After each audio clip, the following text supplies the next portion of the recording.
திருச்சி கல்லுக்குழி கோடி அற்புதர் புனித அந்தோணியார் ஆலயத்தில் நடைபெற்ற ஆடம்பர தேர்பவனியில் திரளான கிறிஸ்தவ பங்குமக்கள் பங்கேற்றனர்.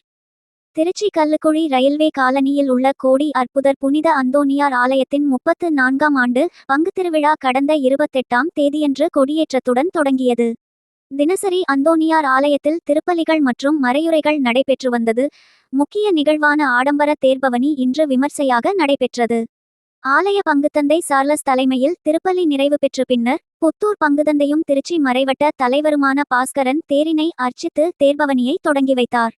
காவல் தெய்வம் சம்மனசு, மரியன்னை மற்றும் புனித அந்தோணியார் ஆகியோரது சொரூபங்கள் தாங்கிய 3 சப்பரங்களை கிறிஸ்தவ பங்குமக்கள் துதிபாடி இழுத்துச் சென்றனர்.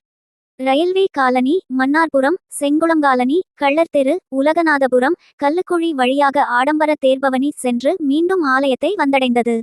நாளை பிற்பகல் திருவிழா திருவிருந்தும் அதனைத் தொடர்ந்து மாலை கொடியிறக்கத்துடன் பங்கு திருவிழா நிறைவு பெறுகிறது.